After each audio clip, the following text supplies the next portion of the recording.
Alléluia. Alléluia. Alléluia. Alléluia. Alléluia. Alléluia. Soyez puissamment bénis au nom de Jésus. Amen. Dieu est vivant.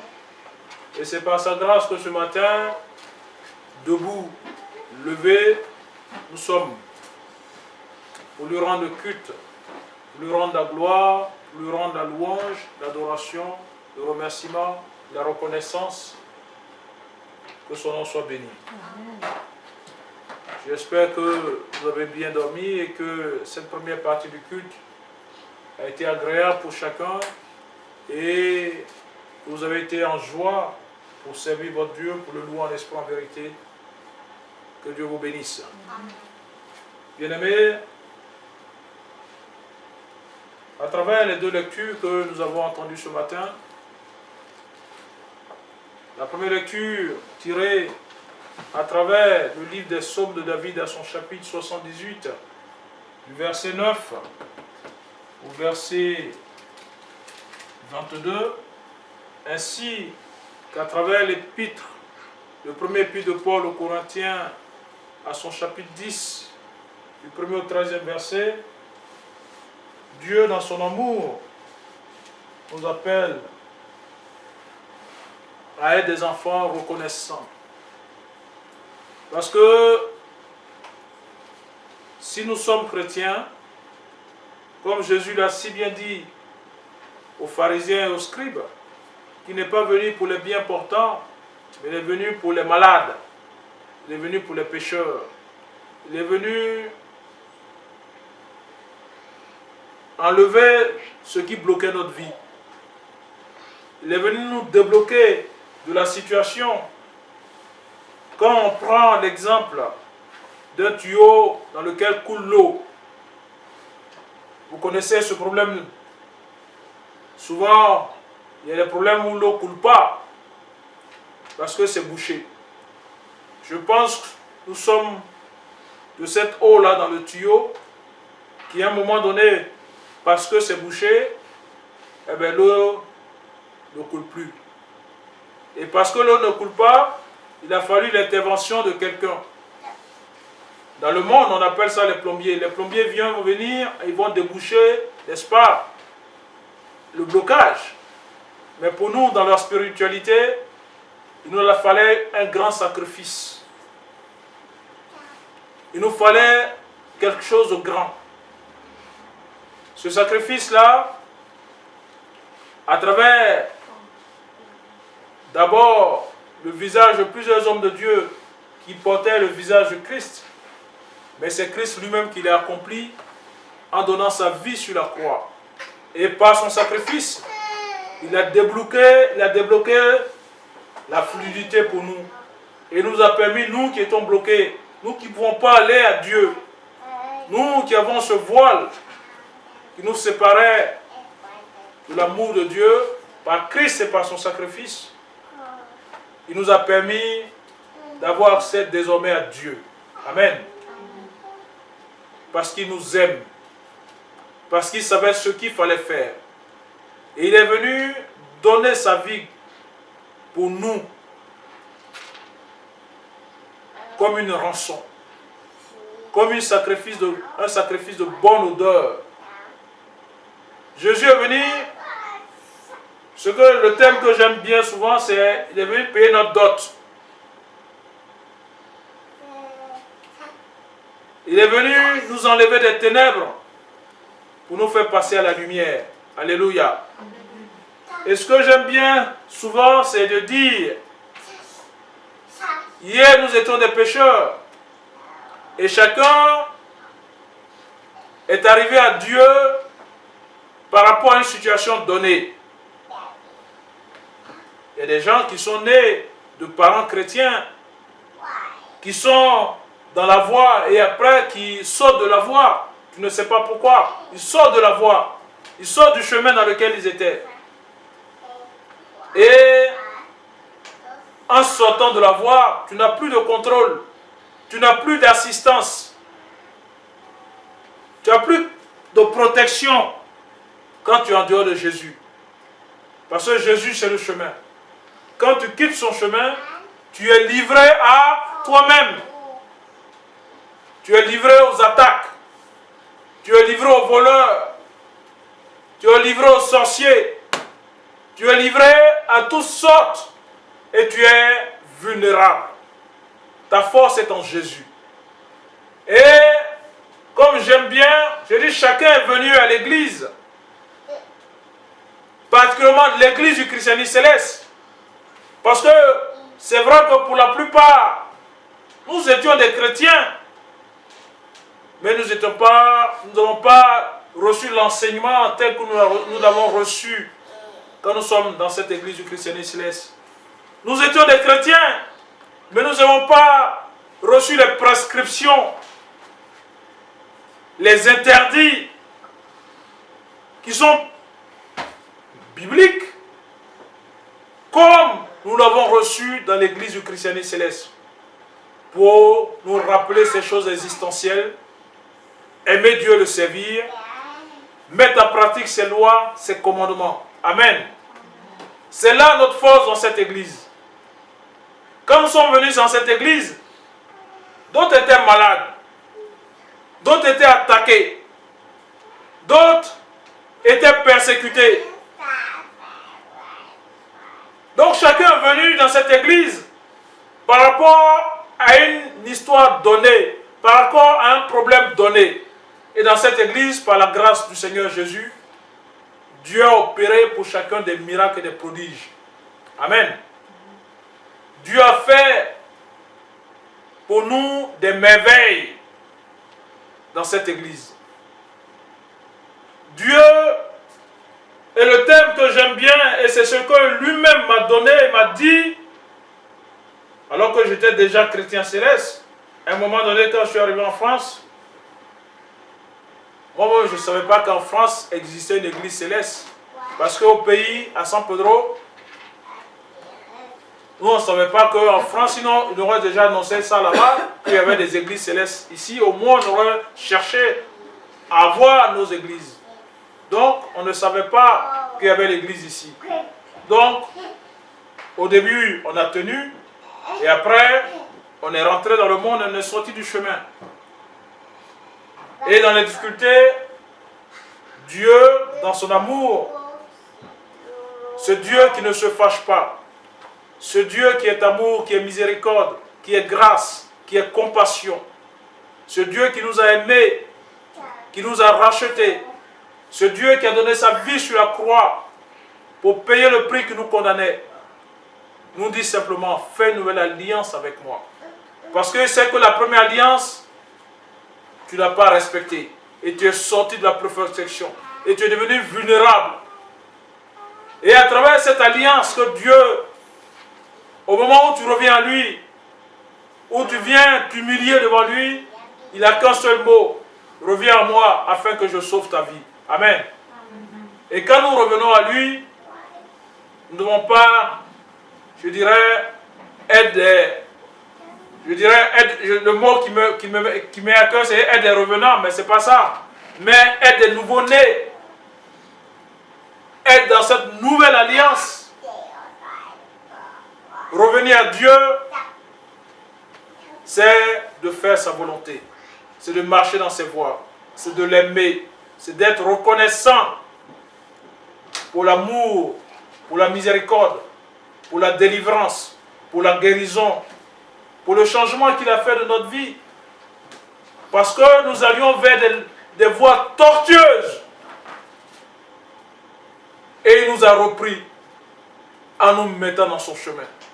Il nous a pardonné parce que nous avons confessé nos péchés devant lui. Nous avons demandé pardon, Seigneur. Et nous sommes venus à lui. Mais si nous venons à lui, il ne faut pas que nous soyons des enfants ingrats. Et c'est ça aujourd'hui le thème de notre lecture. Quand on prend la première lecture, je vais lire quelques versets. À partir du verset 9, on nous dit que les fils d'Éphraïm, armés tirant de l'arc, tournaient le dos le jour du combat. Ils ne gardaient point l'alliance de Dieu et ils refusaient de marcher selon sa loi. Il mit en oubli ses œuvres, ses merveilles qui leur avait fait voir. Devant leur père, il avait fait des prodiges. Au pays d'Égypte, dans les campagnes de Soan, il fendit la mer et leur ouvrit un passage. Il fit dresser les eaux comme une muraille. Il les conduisit le jour par la nuée et la nuit par un feu ardent. Amen. Et tout cela, leurs parents leur ont témoigné. Abraham a rendu témoignage. Isaac a rendu témoignage. De génération en génération sur la descendance. Chacun a rendu témoignage. Oshofa a rendu témoignage. Aujourd'hui, nous sommes dans la barque. Nous sommes dans la dernière barque. C'est-à-dire qu'en dehors de cette barque, il n'y a plus de nouvelles barques. Selon la recommandation de Dieu, ne faisons pas comme nos pères. Ne nous détournons pas de notre bénédiction. Ne nous détournons pas de notre grâce. Ne nous détournons pas, ne soyons pas ingrats. Ne soyons pas ingrats. Faisons la volonté de Dieu. Parce que il nous a donné cette grâce de revenir à lui pour qu'il transforme notre vie. Nous devons être ses témoins. Ne faisons pas comme nos pères hier, qui ont oublié que même la mer, il y a eu un chemin pour eux. Amen. Parce que quand tu es avec Jésus, il y a toujours un chemin pour toi. Tu n'es jamais dans un blocage. Il y a toujours une ouverture.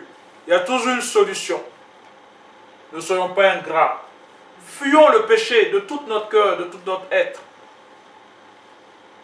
Pour que nous puissions communier pleinement avec notre Dieu. L'aimer et le servir. Il y a beaucoup de bonheur en Dieu. Et il y a beaucoup de grâce et de bénédiction pour celui qui fait sa volonté. Dieu n'est point un homme pour mentir. Quand il a délivré les enfants d'Israël, et c'est là que nous revenons à notre seconde lecture, quand il les a délivrés de la servitude, ils sont partis d'Égypte. Vous avez vu tous les prodiges que Dieu a fait. Si vous ne les avez pas vus, vous pouvez encore aller dans la Bible pour aller voir ce que Dieu a fait par sa main puissante. On n'a même pas besoin d'aller voir ce que Dieu a fait pour les enfants d'Israël, même pour nous-mêmes. Nous-mêmes, nous sommes le témoin de sa puissance et de sa grandeur. Oui, moi-même simplement, je devais subir une opération. Moi-même, ma vie, c'est un miracle. Parce que tous les jours, quand vous regardez sur moi, c'est comme un film. Ma vie et ma chair marquées par des grandes catastrophes. Des grandes catastrophes. Quand il y a des signatures, il y a des grosses cicatrices. Quand je vous montre ma jambe, tout de suite vous-même, vous allez dire, voilà. Quand on va quelque part, quand il y a des grandes catastrophes, celui qui est le plus touché, c'est moi. Pour des brindilles même, j'ai failli même laisser un jour ma vie, si je n'avais pas levé le bras, pour que mon bras puisse prendre ce couteau qui est venu, cette machette, c'était peut-être ma tête. Parce que si tu lèves le bras, s'il n'y a pas le bras là, c'est que c'est ta tête qui allait être fendue au nom de Jésus. Mais comme ce n'était pas ton temps, Dieu a permis que tu lèves le bras. Je vous disais la dernière fois, nous sommes comme des machines que Dieu programme en fonction de nos intérêts. Parce que s'il ne m'avait pas permis de lever le bras, peut-être que je ne serais même pas là aujourd'hui pour vous parler de lui, qu'il est merveilleux, qu'il est formidable, qu'il est Dieu qui nous aime, qu'il a donné sa vie et qui nous a rachetés. Mes frères, quand vous sortez, regardez-moi ma main aujourd'hui même qui est là. Quand je vous dis, là, regardez, j'ai deux mains. Hein? Cette main-là, je ne peux pas former un coup de poing. Voilà tout ce que je peux faire. Vous voyez? Je ne peux pas me déshabiller devant vous. C'est-à-dire que j'ai traversé le désert et c'était atroce. Mais c'est Dieu, et aujourd'hui a fait de moi son serviteur. Donc, ne soyons pas, quand on sait d'où on vient, on doit s'accrocher à Jésus. Parce que toutes ces choses sont arrivées quand j'étais loin de lui. Et par lui aujourd'hui, toutes ces choses sont terminées. Toutes ces souffrances sont terminées. En lui, il y a la joie, il y a le bonheur. Il y a ce que notre cœur désire, il peut nous donner. Qu'est-ce qu'il nous demande? Simplement de faire sa volonté. C'est tout. Faire sa volonté, marcher dans ses voies. Nous aimer les uns les autres. Nous aimer les uns les autres. Quand nos pères témoignent, aujourd'hui on dit, dans l'église du christianisme, laisse la puissance qu'il y avait hier, ça n'est plus. Si la puissance, l'esprit ne change pas. La puissance est la même. Ce que Dieu a fait avec Papa au chauffard, ce Dieu-là ne change pas. Jésus-Christ est le même aujourd'hui, demain le même éternellement. Mais c'est nos péchés qui font que Dieu ne se manifeste pas. Mais pour ceux qui font sa volonté, Dieu se manifeste sur cela. Mais pour ceux qui sont dans le péché, qui vivent dans le péché, qui prennent plaisir dans le péché, ils ne vont pas voir la puissance de la main de Dieu. Ils seront toujours dans la disette. Ils seront toujours dans les difficultés. Parce que Dieu, il est omnipotent, il est omniscient, il voit tout. Et il ne change pas. Mais il voit toutes choses. Et il connaît toutes choses. Avant même que nous agissions, il nous connaît. Il nous met dans les épreuves. Et nous tombons comme des cons. Nous chutons comme des bêtes. Nous chutons comme si nous n'avons pas reçu de témoignages. Quand on parle des enfants d'Israël, on dit, ouais, mais comment ils ont pu faire ça? Mais nous aujourd'hui, est-ce que nous ne sommes pas pires que... Est-ce que nous ne sommes pas pires que... Voilà les questions que nous devons nous poser. Au lieu de voir la paille dans les yeux de ton frère, est-ce que tu as imaginé la poutre qui est dans la tienne? Par la mer, alors qu'il disait qu'il n'y a plus de chemin, Dieu a tracé un chemin. Il a ouvert la mer Rouge. Pour l'homme lambda, pour l'homme qui n'a pas de foi, il ne va pas croire, il dit arrêtez avec vos histoires. Mais est-ce que celui qui a créé le ciel et la terre, il y a quelque chose qui est impossible devant lui? S'il y a quelque chose qui est impossible, dites-le. Rien n'est impossible devant Dieu. Rien n'est impossible. Et il les a fait traverser. À travers la mer, ils ont été baptisés. Que le nom de Dieu soit glorifié. Dieu veut notre bonheur. Dieu veut notre bien. Faisons sa volonté, mes frères. Et mettons en pratique ses lois et ses commandements. Dans cette église venue des cieux, l'église du christianisme céleste, si vous allez dans n'importe quelle église à Paris aujourd'hui, vous n'allez pas voir un seul dévancier qui n'a pas d'habit noir ou de blouson noir. Il n'y en a pas. Appelez quelqu'un, dit faites venir vos blousons dans la paroisse. Vous allez être ébahis.